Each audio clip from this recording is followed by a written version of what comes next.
that culture of asking only women to see a doctor when we have issues of infertility on ground is barbaric.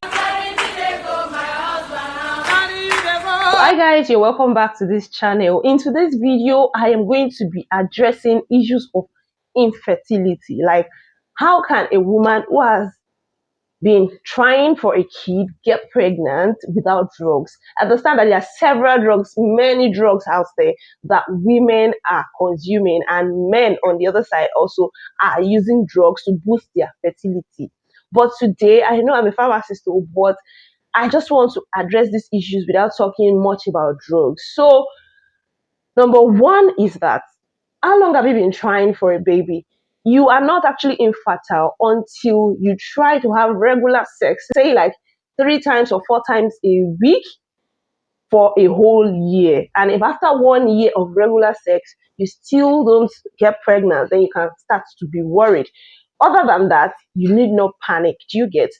So, if after 1 year nothing happens, the next question I'd like to ask you is, what is the state of your reproductive health? Like, as a woman, do you have a regular menstrual cycle? Do you ovulate every month? These are some questions that I would like to ask you before you start taking drugs. These are some things you should first assess. And as a man, how well do you perform? What can you say about your reproductive health? So if you have some questions dangling, then you might need to see a gynecologist. And that culture of asking only women to see a doctor when we have issues of infertility on ground is barbaric. I consider it very barbaric. You get? Because who told you that only women have fertility issues? Men and women alike can have issues with their reproductive health, just like anybody can have issues with their general health. You get?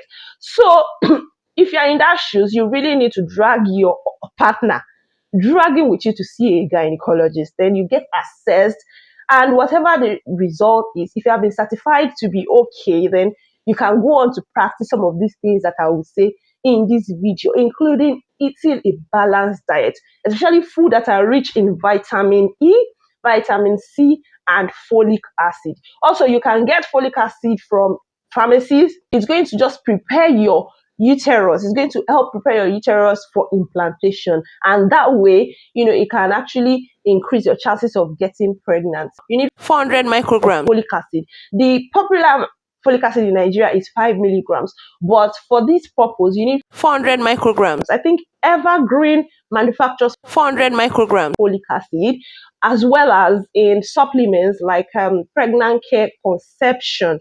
So some of the food that are rich in folic acid, also you can get them like your eggs, your carrots. Take lots of fruits and vegetables. Number two is that you should stress yourself less. Like, anxiety on its own can prevent you from getting pregnant, because there's a way all these our there's a way these our nerves send messages. They pass messages across to our brain, and when you're anxious, your adrenaline level, it shoots up, and it can affect your fertility health generally. You get? So if you have a regular menstrual cycle, you can maximize your menstrual cycle. Like, every month a woman menstruates.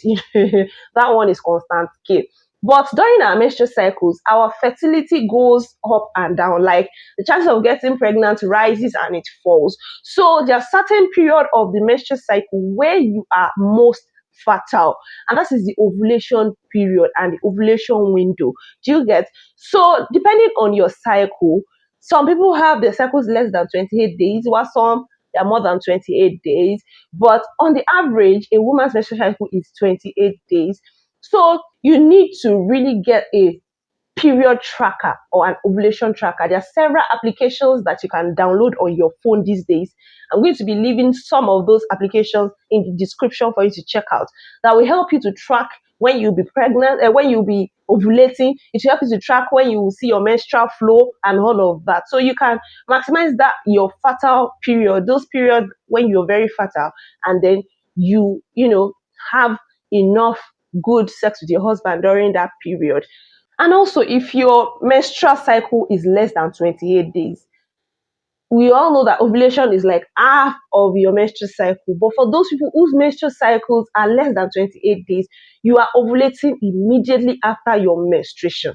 You are ovulating immediately you stop your menstrual bleeding. Your ovulation is likely going to start. Do you get? So your own case is different, is special in a good way. You get? So if you have tried all of these things and nothing seems to be working, then I recommend some herbs that you can take. Just hope that you found this video useful. If you have any question, you can feel free to leave your questions in the comment section, and I pray that your testimonies this year 2023 is sure. Or anytime you're going to be watching this video, I pray that we are going to celebrate with you in Jesus' name. See you in my next video. I told you I'm not here to mess around, and you